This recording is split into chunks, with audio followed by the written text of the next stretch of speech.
என்னடி அழையா விருந்தாளியா வந்திருக்க? நான் உன்னை கூப்பிடவே இல்லையே. அப்புறம் எப்படி வந்த? நீங்க கூப்பிடல நான் என்ன, என் பையன் கூப்பிட்டான்ல. பையனா? யாரு சொல்ற?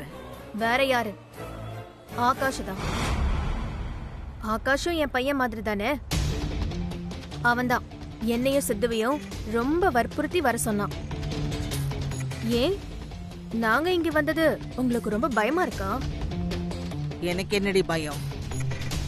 போன தடவை அந்த தென்றலுக்கும் ஆகாஷுக்கும் நடக்கவிருந்த கல்யாணத்துல கூட நான் உன்னை நினைச்சு கொஞ்சம் குழப்பத்துலதான் இருந்தேன்.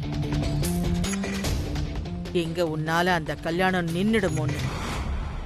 ஆனா இந்த தடவை எனக்கு அப்படி எந்த குழப்பமும் இல்லை. ஏன்னா நீ தலைகீழா நின்னாலும் இந்த கல்யாணத்தை எதுவுமே பண்ண முடியாது. நான் நினைச்ச மாதிரி இந்த கல்யாணம் நடந்தே தீரும். அதையும் பார்க்கலாமா? பார்க்கலாண்டி.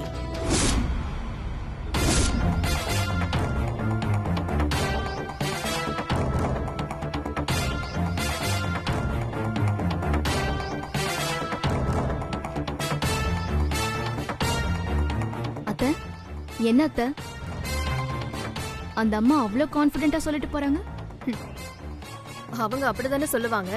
ஏன்னா போன தடவை நீ இந்த அம்மாவை பத்தி எதுவும் தெரியாம மாட்டிக்க பார்த்த. ஆனா இந்த தடவை நிலா இவங்கள பத்தி எல்லாம் தெரிஞ்சேதான் மாட்டிக்க பாக்குறா. அந்த ஆணவத்துலதான் இந்த அம்மா இப்படி எல்லாம் பேசிட்டு போகுது. நீ ஒன்னும் கவலைப்படாத. நாளைக்கு காலையில ஆகாஷ் நிலா கழுத்துல தாலி கட்டுறதுக்கு முன்னாடி வரைக்கும் நமக்கு டைம் இருக்கு. எப்படியும் இந்த அம்மா கிட்ட இருந்து நம்ம நிலா வாழ்க்கைய காப்பாத்திடலாம். நானும் அந்த நம்பிக்கையில தான் அத்தை இருக்கேன்.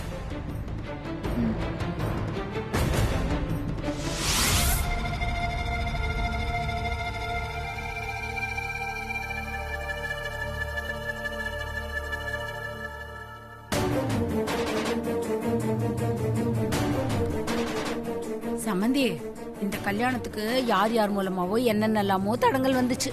ஆனா இப்போ கடவுள் புண்ணியத்துல இந்த கல்யாணம் நல்லபடியா நடக்க போகுது. இப்பதான் சம்மந்தி என் மனசுக்கு ரொம்ப சந்தோஷமா இருக்கு. ரொம்ப சந்தோஷப்படாதீங்க சம்மந்தி. காலையில ஆகாஷ் நிலா கழுத்துல தாலி கட்டுற வரைக்கும் என்ன ஆகுமோ ஏதாகுமோன்னு நாம பதட்டத்தோடயே தான் இருக்கணும். ஏன் சம்மந்தி இப்படி சொல்றீங்க?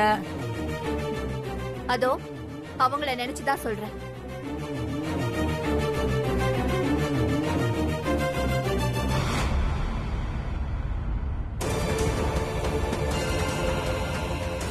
அத்தை, மாதவி.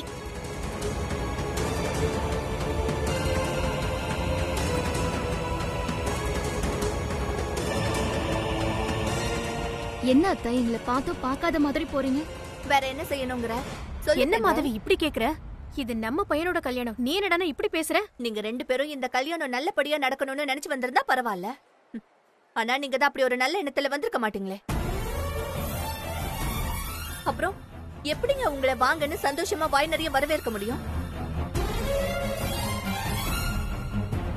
இத பாருங்க, நீங்க ரெண்டு பேரும் என்ன தப்பா எடுத்துக்கிட்டாலும் பரவாயில்ல. உங்களால இந்த கல்யாணத்துல எந்த பிரச்சனையும் வராதுன்னா தாராளமா நீங்க கடைசி வரைக்கும் இருங்க. இல்லன்னா தயவு செஞ்சு ரெண்டு பேரும் இப்பவே இந்த இடத்தை விட்டு போயிடுங்க.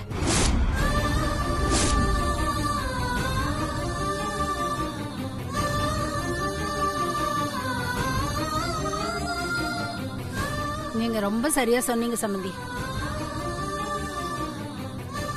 வீட்ல இருந்து கிளம்பும் போதே நானும் இவகிட்ட சொன்னேன். அதையும் மீறி வந்திருக்கா. பத்தாததுக்கு இந்த அம்மாவும் வந்திருக்காங்க. ரெண்டு பேரும் சேர்ந்து இந்த கல்யாணத்துல எந்த குழப்பத்தையும் உண்டு பண்ணாம இருந்தா சரிதான். நீங்க வாங்க சம்பந்தி, நமக்கு வேலை கிடக்கு. வாங்க.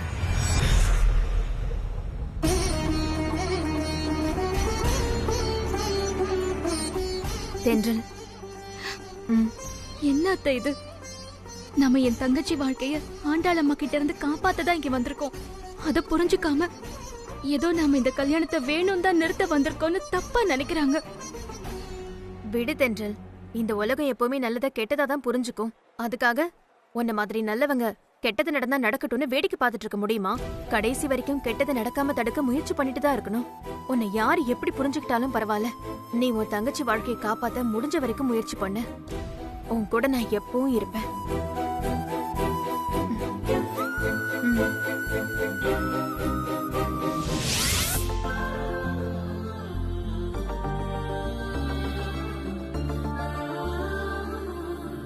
போதுமா? இன்னும் கொஞ்சம். இது ஓகேவா? நைஸ்.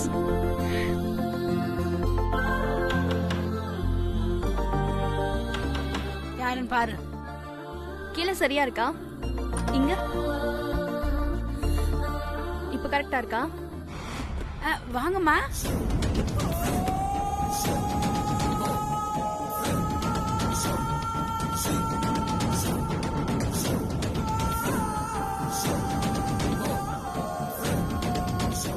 கருப்பையா,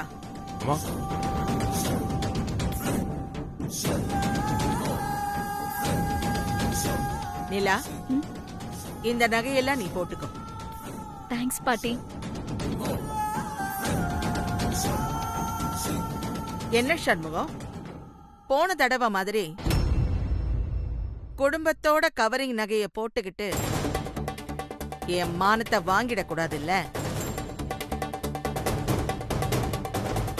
அதனாலதான் உங்களுக்கும் சேர்த்து நான் தங்க நகை கொண்டு வந்திருக்கேன்.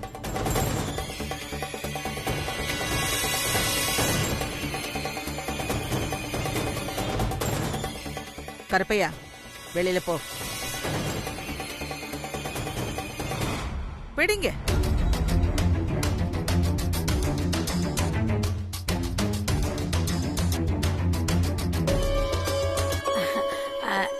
என்கிட்ட கொடுங்கம்மா.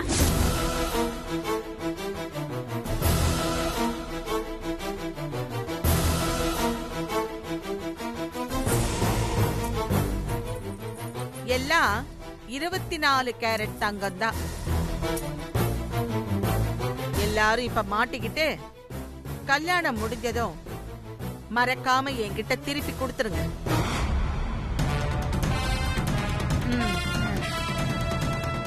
என்னென்ன நகை கொடுத்துருக்கேன்னு எல்லாத்துக்கும் ஒரு லிஸ்ட் எழுதி வச்சிருக்கேன்.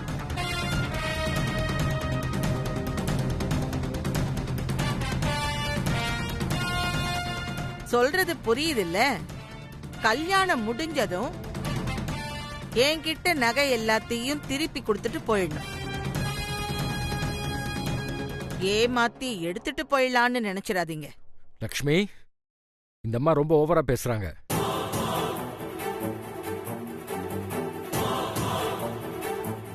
இதெல்லாம் நல்லதுக்கு இல்ல. பேசாம நகையை திருப்பி அவங்க கிட்ட கொடுத்துரு.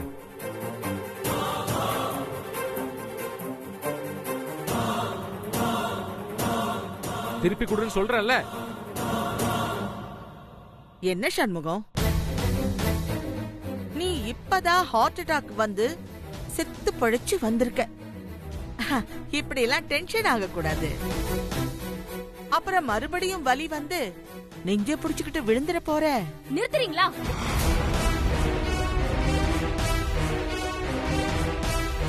ஹார்ட் அட்டாக் எங்க அப்பாவுக்கு மட்டும்தான் வந்துச்சா? உங்களுக்கும் தான் வந்துச்சு. அதுவும் 2 தடவை. ஏய், யார்கிட்ட என்ன பேசிக்கிட்டு இருக்க? உன் அப்பனுக்கு ஹார்ட் அட்டாக் வந்து உயிர் பொழைச்சது என்னாலதான். நான் கொடுத்த பணத்தை வச்சுதான் உன் அப்பனை காப்பாத்த முடிஞ்சது.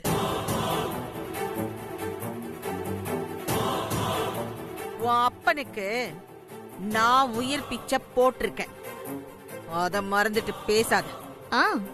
அதே மாதிரி உங்களுக்கும் ஏன் தங்கச்சி தான் உயிர் பிச்சை போட்டிருக்கான்.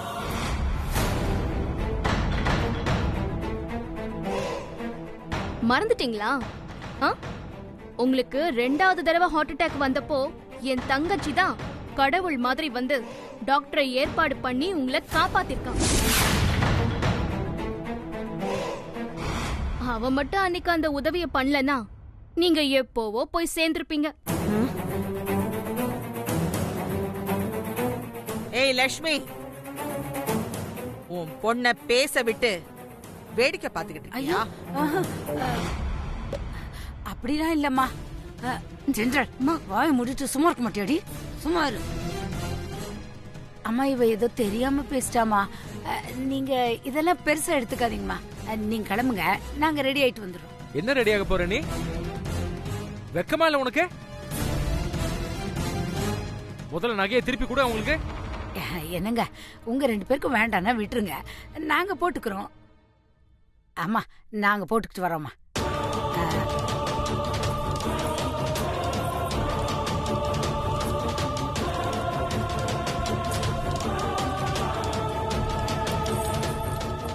அம்மா இங்க பாருங்க, அவளுக்கு போட்டு விட்டுருக்கேன்.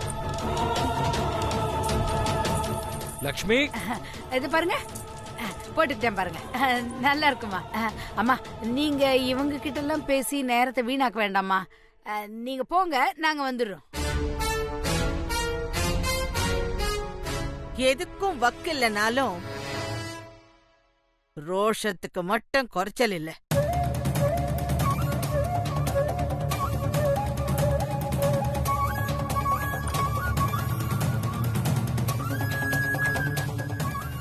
நிலா, பாத்தியா பாத்தியா?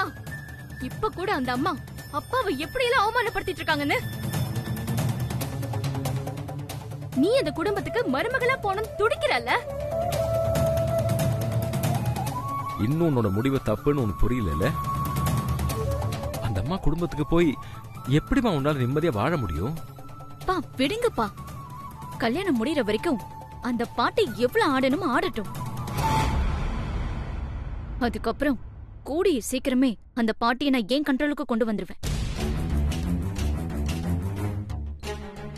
அப்புறம் பாருங்க, உங்களை அவமானப்படுத்தினதுக்கெல்லாம் சேர்த்து வச்சு உங்ககிட்ட அந்த பாட்டியை மன்னிப்பு கேட்க வைக்கிறேன்.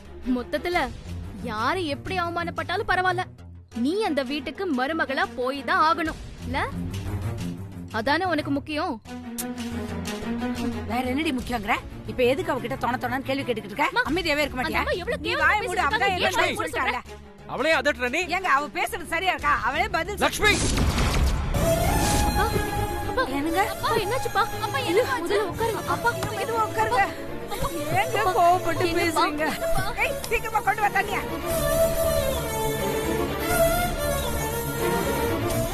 அப்பா மாத்திரை.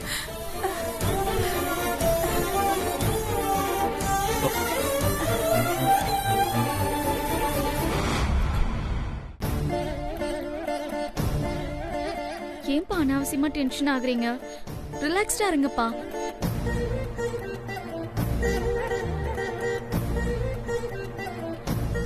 அம்மா வாமா, சீக்கிரம் நான் ரெடி பண்ணுவா.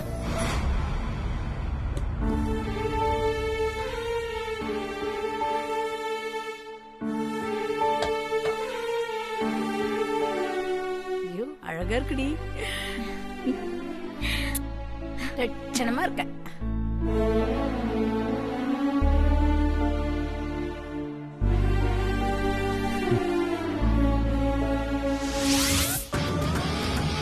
அந்த சாரதாவும் தென்றலும் கல்யாணத்தை நிறுத்த ஏதாவது திட்டம் போடுவாளுங்களே. அவளுங்க என்ன திட்டம் போடுறாங்கன்னு யாரை வச்சு தெரிஞ்சுக்கிறது? மாதவிட்ட சொல்லி அவங்கள ஃபாலோ பண்ண சொல்லலாமா? மாதவிக்கு உருப்படியா எந்த வேலையும் செய்ய தெரியாது, சொதப்பிடுவா. வேற யார்கிட்ட சொல்லலாம்? வீரபாகு, அவன் இந்த வேலையை கரெக்டா செய்வான். ஆனா அவன் இப்ப எங்க இருக்கான்னு தெரியலையே. லக்ஷ்மி, அம்மா அம்மா. ஆமா, உன் குழந்தை வீரபாகு கல்யாணத்துக்கு வந்துட்டானா? என்னாச்சு லக்ஷ்மி? வீரபாகு வந்துட்டானான்னு கேட்டேன். அதுக்கே திரு திருன்னு முழிக்கிற? இல்லம்மா, அவரு கல்யாணத்துக்கு வரமாட்டாரு.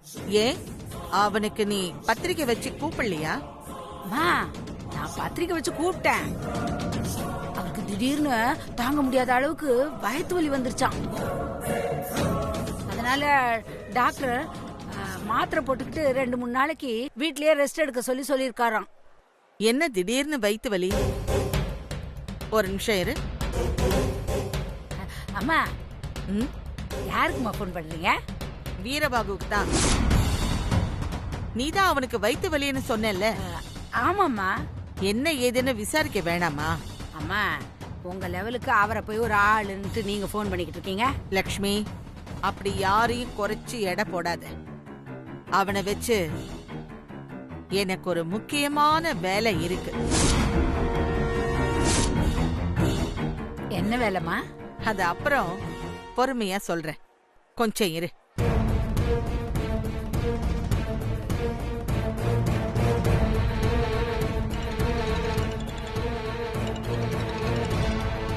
யோ, யார் போனியா? தெரியலையே சார். எப்ப பார்த்தாலும் சார் அடிச்சுக்கிட்டு சார் சார் சார் சார் என்னோட ஃபோன் தான் சார். என் பொண்டாட்டி தான் ஃபோன் பண்ணான்னு நினைக்கிறேன் சார். சார் கொஞ்சம் கொடுங்க சார். உன் பொண்டாட்டி பேர் மஞ்சுளா தானே? ஆண்டாளம்மான்னு ஸ்டோர் பண்ணிருக்க? ஆண்டாளம்மா ஃபோன் பண்றாங்களா? சார் சார் அவங்க என் முதலாளி அம்மா சார். தயவு செய்து போனை கொடுங்க சார். நான் அவங்கள்ட்ட பேசணும் சார். ப்ளீஸ் சார் போனை கொடுங்க சார். கரெக்டா ஏரியா. யோ, இந்த போனை கொண்டு போய் சரிங்க சார். என் முதலாளி அம்மா கிட்ட நான் லாக்அப்ல இருக்க விஷயத்தை சொன்னேன்னு வச்சுக்கோங்க, என்னை உடனே வெளியில எடுத்துருவாங்க. அது மட்டும் இல்ல, என்னை அரெஸ்ட் பண்ணதுக்காக இந்த ஸ்டேஷனையே அலற விட போறாங்க. சார் சீக்கிரம் போனை கொடுங்க சார். சார் போனை கொடுக்காத. Sir sir sir sir sir sir போனை கொடுங்க சார். சார் கொஞ்சம் கொடுங்க சார். உடனே பேசிட்டு தந்துடுறேன் சார். முன்னாடியே சொல்லக்கூடாதா? இந்த ஸ்டேஷனையே அலற ஒரு ஆளுகிட்ட நீ எதுக்கு பேசணும்? உனக்கு இனிமேல் எவனும் ஃபோன் பண்ணக்கூடாது. சுவிட்ச் ஆஃப் பண்றேன். Sir sir sir sir sir sir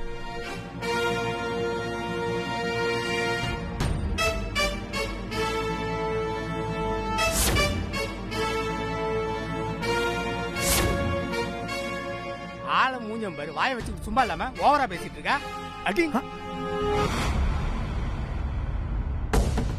full ring போய் கட் ஆயிடுச்சு லட்சுமி. ஏன் வீரபாகு போன் எடுக்க மாட்டேங்கிறான்? அது ஒண்ணும் இல்லம்மா, வயிற்று வலின்னு சொன்னேன்ல, அவரு போனை சைலண்ட்ல போட்டுட்டு மாத்திரை போட்டுக்கிட்டு தூங்கிருப்பாருன்னு நினைக்கிறேன். விடுங்கம்மா, அவர் எதுக்கு தொந்தரவு பண்ணிக்கிட்டு. அது எப்படி லட்சுமி விட முடியும்? திரும்பவும் நான் ட்ரை பண்ணி பாக்குறேன்.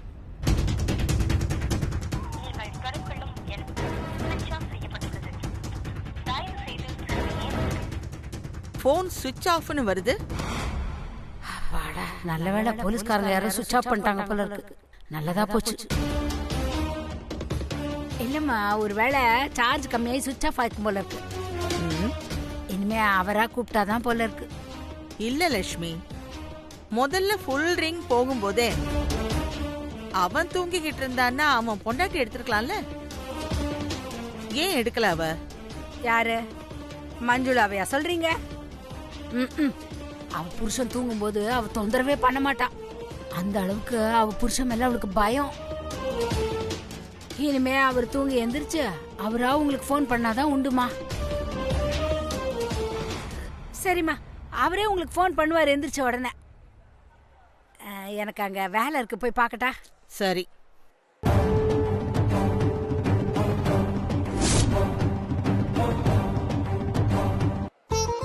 எப்படி இருக்கீங்க? நல்லா இருக்கோமா. நீங்க மட்டும் வந்திருக்கீங்க, பிள்ளைங்க வரல? பசங்க எல்லாம் வீட்ல இருக்காங்க. ஆஹா. சரி. எல்லாரும் உங்க புண்ணியத்துல நல்லா சரி இருக்கோமா. சரி, போய் சாப்பிடுங்க. சரிங்கம்மா. வணக்கம்மா. வணக்கம். என்ன அம்பலவாணன், நீங்க நம்ம குடும்பத்தோட பரம்பரை ஜோசியர். கல்யாணத்துக்கு இவ்ளோ லேட்டாவா வர்றது? ஒன்றும் இல்லைம்மா, ஒரு சின்ன வேலை இருந்துச்சு, அதை முடிச்சுட்டு வர்றதுக்கு கொஞ்சம் தாமதம் ஆயிடுச்சு. சரி சரி, பரவாயில்ல, போய் சாப்பிடுங்க. அம்மா, என்ன அம்பலவாணன்? உங்ககிட்ட ஒரு முக்கியமான விஷயம் பேசணும். சரி வாங்க.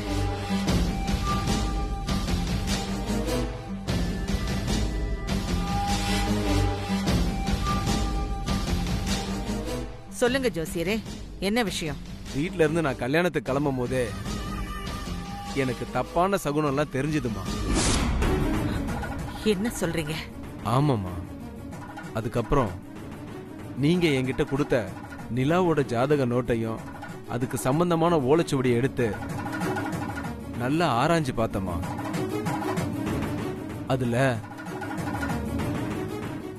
அதுல என்ன? ஒரு தப்பான தகவல் தெரிஞ்சதுமா. நாளைக்கு உங்க பேரன் ஆகாஷ் நிலா கழுத்துல தாலி கட்டுறதுக்குள்ள இங்க ஒரு மரண சம்பவம் நடக்க போகுதுமா.